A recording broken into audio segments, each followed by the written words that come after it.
समस्या आम जीवन रे बिना कारण रे आसी न थाए। समस्या आसीबा यह इशारा करि थाए कि आमे आमर जीवन रे एबे बहुत किछि बदलैबार अछि। नमस्कार बंधुगण, आपण मानकु आमर एही चैनल को स्वागत। तेबे आजिर एही भिडियोटी समस्त सिंह राशि व्यक्तिविशेष मानक पाई बहुत ही अधिक खास एवं गुरुत्वपूर्ण अछि। जेमिति कि आपण माने समस्त जानिछंती आजिर भिडियो रे आमे आलोचना करिबा समस्त सिंह राशि व्यक्तिविशेष मानक पाई एही नवा वर्ष 2026 किपरि कटिबा। पूरा वर्ष सारा आपण मानकर जीवन रे कौन सबु बड़ परिवर्तन आसीबा। एही नवा वर्ष 2026 रे नवग्रह मानकर स्थिति किपरि रहिबा एवं ग्रह मानकर गोचर आपनकु केउ भली फल प्रदान करिबा। एही समस्त विषय रे आजिर एही भिडियो रे आमे विस्तार भाबरे आलोचना करिबा। एहा पूर्वरु जदि आपणकर भी सिंह राशि होई थाए एवं आपण भी ईश्वर को सच्चा हृदय रे भक्ति करुथांती, विश्वास करुथांती, तेबे एही भिडियोटी को लाइक करी कमेंट बॉक्स रे जय मां लक्ष्मी, जय शनिदेव अवश्य लिखि दियंतु। देखंतु आपणकर राशि हेउछि सिंह राशि एवं आपणकर राशिर अधिपति हेउछंती सूर्य देव। एवं देखंतु केउ भली संजोग बनुअछि। एही वर्ष सूर्यंकर वर्ष अटे। एही नूतन वर्ष 2026 रे सूर्यदेवंकर प्रभाव बहुत ही अधिक रहिबा। तेबे आसंतु जानिबा एही 2026 आपण मानकर जीवन रे कौन सबु बड़ परिवर्तन आसीबा।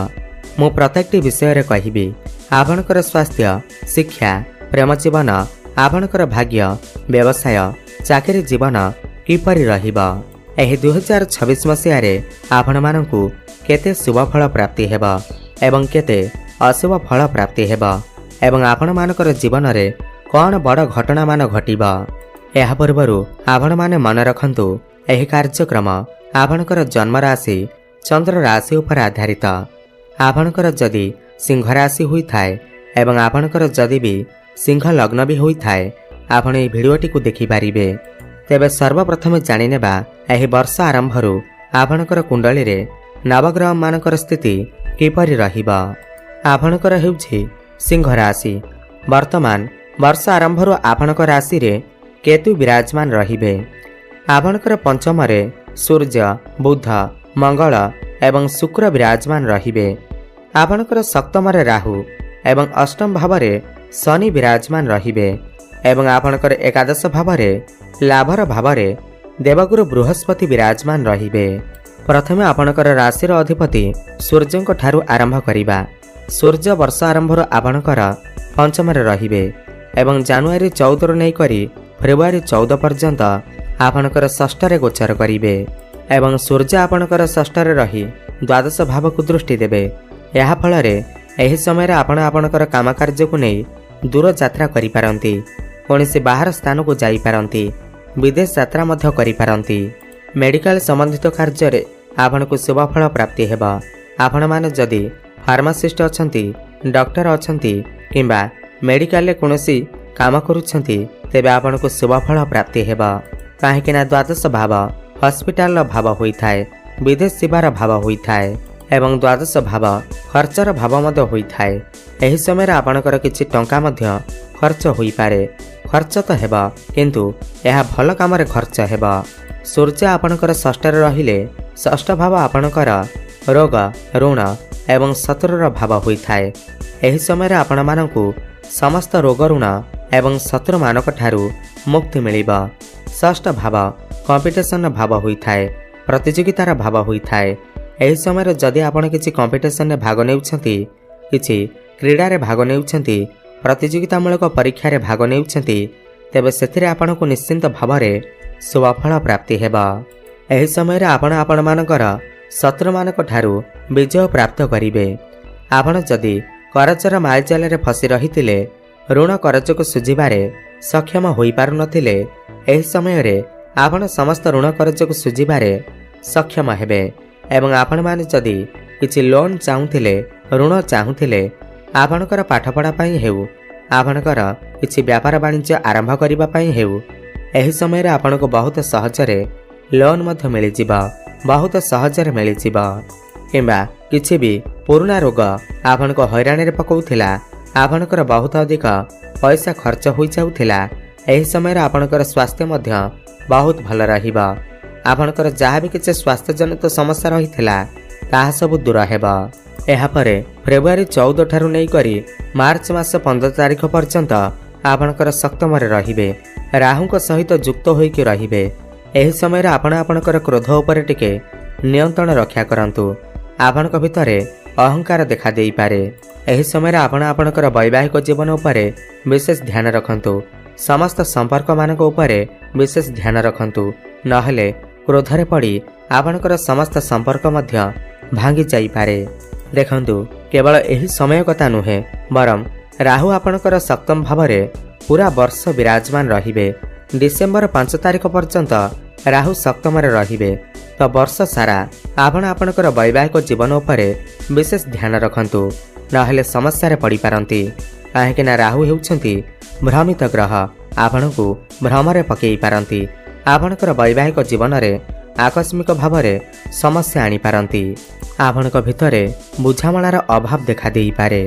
समय समय रे कली झगड़ा आर्गुमेंट देखा देई पारे। सेतिपाई एही वर्ष आपणकर वैवाहिक जीवन उपरे विशेष ध्यान रखंतु। हुए तो आपणकर लाइफ पार्टनर कर किछि भी स्वास्थ्य जनित समस्या मत देखा देई पारे। आपणकर किछि पेट संबंधित किछि समस्या, एलर्जी भली समस्या देखा देई पारे। सेतिपाई आपणकर जीवन साथींकर स्वास्थ्य प्रति टिके जत्नशील हेबाको पड़िबा।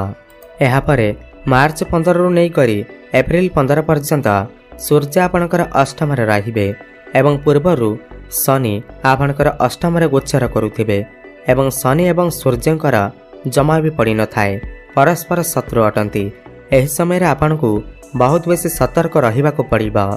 गाड़ी मोटर चलाचल कला बेले टिके सावधानता अवलंबन करंतु, जेहेतु शनि आपणकर राशि रे वर्तमान अष्टम रे चलन करुछंती। किछि खंडिया खबरा हेबार मध्य संभावना बनुअछि। एही समय रे आपणकर कथावार्ता उपरे विशेष ध्यान रखंतु। क्रोधरे पड़ी काहाकु किछि कुहंतु नाही, नहेले संपर्क रे फाट सृष्टि होई पारे। एही समय रे आपणकर कर्म क्षेत्र रे मध्य किछि समस्या मत देखा देई पारे। एही समय रे आपणकर प्रेम जीवन उपरे मध्य किछि समस्या मत उपजि पारे। छोट छोट कथा को नै कली झगड़ा पड़ी परिस्थिति उत्पन्न होई पारे। एही समय रे जदि आपण किछि गुप्तर जदि किछि कार्य करूछंती तो सेथिरे आपनको सफलता प्राप्ति हेबा। जो माने साइंटिस्ट अछंती, जो माने रिसर्च क्षेत्र रे अछंती, सेमानको मध्य शुभफल प्राप्ति हेबा। एही समय रे आपनको पौत्रिक संपत्तिर मध्य किछि लाभ प्राप्ति होई पारे। एहा परे 15 एप्रिल नै करी मे 15 तारिख पर्यंत सूर्य आपणकर भाग्य भावरे नवम भावरे चलन करिवे। एहा आपणक पाई अत्यंत शुभ समय रहिबा। एही समय रे आपणकर भाग्य उदयर समय आसीबा। जेहेतु बृहस्पति आपणकर वर्ष आरंभरु लाभ स्थान रे गोचर करुथिबे, तो एहा आपणक पाई बहुत ही भल समय रहिबा। भाग्य आपणकर साथ देबा। भाग्य बल रे आपण एही समय रे जो भी कार्य रे हाथ देबे सेथिरे आपनको सफलता प्राप्ति हेबा। एही समय रे आपणकर गृह रे किछि शुभ मांगलिक कार्यर आयोजन मत होई पारे। एही समय रे आपण किछि बड़ कार्यर आरंभ करि पारंती, किछि नूतन कार्य आरंभ करि पारंती, किमा आपणकर जदि किछि कार्य अटकी रहितिला सेही कार्य पुणी थरे चालू हेबाको लागिबा। जो माने भी शेयर मार्केट, स्टॉक मार्केट एवं ट्रेडिंग रे काम करूछंती सेमानको आकस्मिक धन मध्य प्राप्ति हेबा। एप्रिल 15 रु नै करी मे 15 तारिख पर्यंत आपणकर भाग्य रे उन्नति हेबा। आपण जहाँ भी किछि इच्छा करि नथिबे ताहा पूर्ण हेबाको लागिबा। एही समय रे भाग्य बल रे आपण किछि ना किछि बड़ करिबाकू निश्चित भावरे चेष्टा करिवे। कम परिश्रम रे आपनको बहुत अधिक सफलता प्राप्ति हेबा।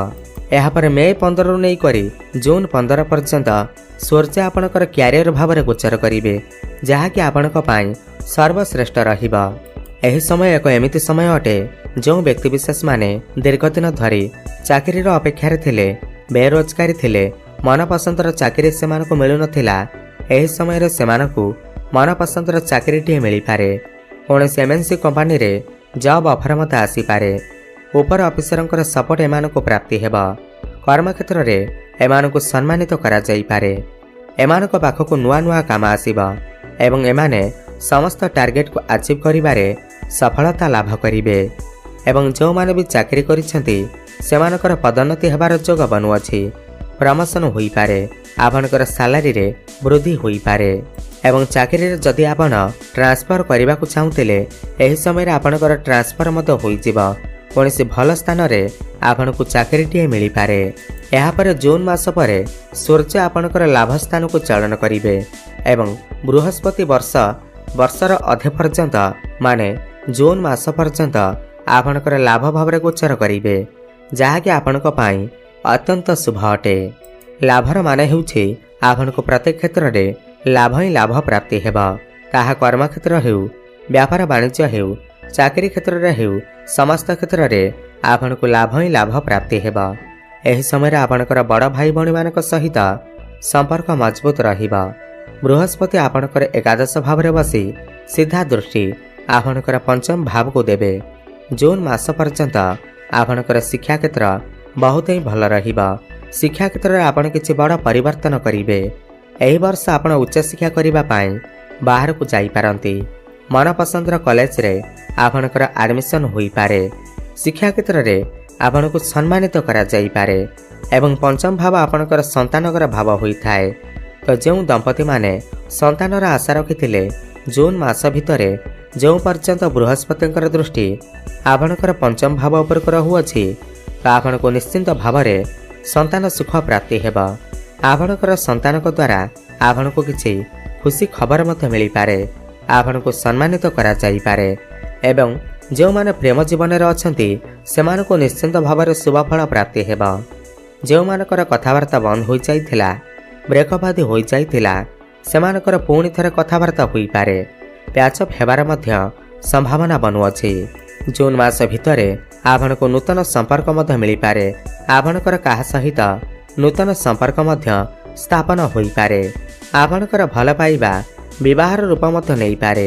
ଜୁନ୍ 2 ତାରିଖ ମଧ୍ୟରେ ଯେଉଁ ପିଲାମାନଙ୍କର ବିବାହ ବୟସ ହୋଇଯାଇଛି, ଯେଉଁମାନଙ୍କର ଘରକୁ ବିବାହ ପ୍ରସ୍ତାବନା ଆସୁନାହିଁ, ଏହି ସମୟରେ ଆପଣଙ୍କର ଘରକୁ ବିବାହ ପ୍ରସ୍ତାବନା ଆସିପାରେ ଏବଂ ବିବାହ ମଧ୍ୟ ଫାଇନାଲ ହୋଇପାରେ। ଏବଂ ବୃହସ୍ପତିଙ୍କର ପଞ୍ଚମ ଦୃଷ୍ଟି ଆପଣଙ୍କର ତୃତୀୟ ଭାବ ଉପରକୁ ରହୁଅଛି।